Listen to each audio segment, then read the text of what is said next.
This is Delana Cotton with the Cotton Home Team here at Virtual Properties Realty, and we serve the greater Atlanta area. So today I'm going to be covering what a pre-approval is, what goes in that letter typically, and how you can use it in this seller's market. Now, your pre-approval letter will be issued towards the beginning of your home search process, and this is done by a lending institution where they actually take a deep dive into all of your financials. Now, during this deep dive into all of your finances, they will go ahead and pull your credit. They will ask for 2 months of bank statements typically, along with 2 years of tax returns.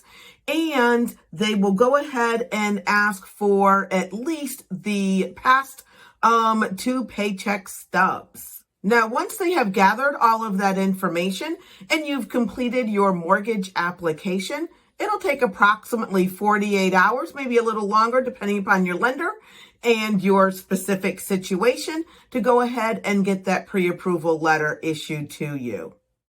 Now, you might be wondering how strong a pre-approval letter is compared to a pre-qual letter where your information has not been verified.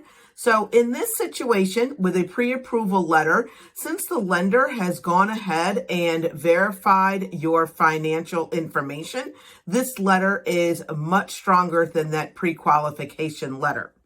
Now, once they have verified all of your information, you've made it through the either automated underwriting or through a manual underwriting process, they are at that point where they can go ahead and issue the pre-approval letter.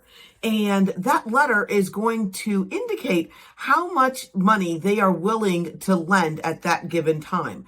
Now, it will not contain usually an address of a property because you'll still be looking for that particular property. Okay, but it does give the seller information that shows that you are a strong candidate to go ahead and purchase their home. Now, you might be wondering what is required for you to submit to a lender to get pre-approved. And that is a great question. Now, as I mentioned, with a pre-approval, the lender is going to go ahead and take a look at all of your finances. So we are going to cover some items that the lender is most likely going to ask you for in the very beginning. Now, as I mentioned before, while they are looking into your financial health, they are going to ask for many documents. These will include bank statements, paycheck stubs, and tax returns, and additional documents verifying any of your assets that you may have. In addition to your financial documents, they may ask what type of property that you are looking to purchase. Is that going to be a single family, a multifamily? Is it going to be a townhome, or is it going to be a condominium? Now, they're also going to look into chatting with you about what price point that you are interested in staying in. In addition to these questions, they're going to determine how much money you have towards your down payment and closing costs. And if you don't have all of that money set aside, please feel free to chat with your lender to see if they have any type of down payment assistance programs or maybe grant programs that you would be able to qualify for. Once you've received your pre-approval letter, you can actually begin the house hunting process with your realtor. This letter is great to have when you are in a seller's market and one that is very competitive like the one we are in now. What it does is it shows the seller that you as a buyer are a very strong candidate to be able to close on the property. Now, the listing agent will take a look at that pre-approval letter and they may reach out to your lender to verify specific information about your pre-approval along with the financing contingency, and if there is a very short time frame that the has been indicated in your offer, that they will verify with the lender that they will be able to get that loan closed in that number of days. Now, you might be wondering what is actually in your pre-approval letter, and that is a great question. So your pre-approval letter will indicate the lender's information, including their name and their phone number, along with what particular lending institution has issued that pre-approval. It's going to include a pre-approval amount. It's also going to include your interest rate and the length of the term for your loan. Now, some lenders also include additional information, and that could be what they have done to actually verify you. And sometimes you will also see a list of conditions written out in your pre-approval letter. Now, in a highly competitive seller's market, you might be wondering what you can do to actually make your offer and yourself stand out even more for the particular house you were looking for.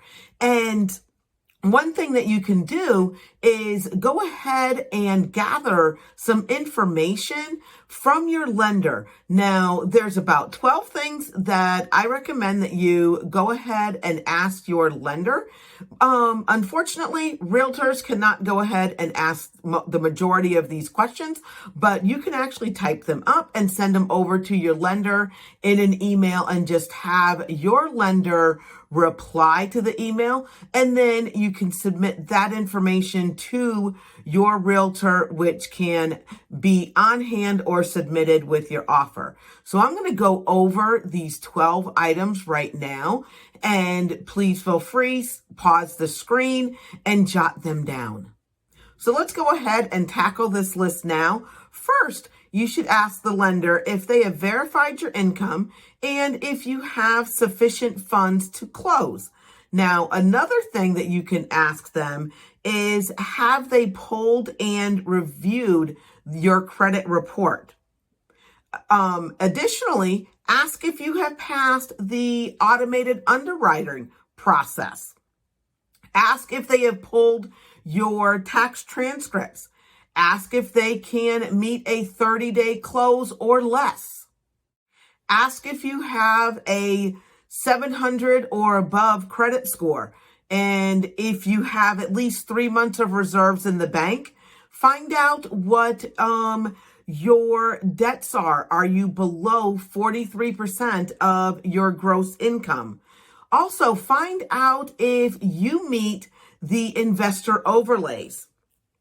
You can ask if the fraud report has been run, and does your loan processor have all of the documents that have been requested and needed up to this point. Now, by asking all of these questions, like I said, you can email them to your lender and just have the lender answer those questions, and then submit them with your offer. And by providing these additional details, it will show how strong your offer is. Now, as I'm sure you're aware, we are currently in a seller's market, and one thing that you should really strive to do is to make a meaningful impression to a seller. So some of the additional ways that you can go ahead and do this is to have your lender reach out to the listing agent. Now, some things that they can do is to reassure the listing agent that you are indeed pre-approved and that all of your financials have been verified. They can also go ahead and confirm if they are able to close quickly on your loan. And the other thing that you can do, like I said, is to make sure that you have all of the 12 questions for that lender's checklist completed by your lender and submit with your offer. And these are just, some additional things that can make you stand out in the seller's market. Now, thank you again for joining me today on what a pre-approval letter is. And I hope that you have found this information very meaningful. And if you have any questions, please feel free to reach out to me. My contact information is listed below. If you like the information that I am sharing, please feel free to click the subscribe button and give me a thumbs up by clicking that like button as well. Again, this is Delana Cotton with the Cotton Home Team at Virtual Properties Realty. Have an awesome day, guys.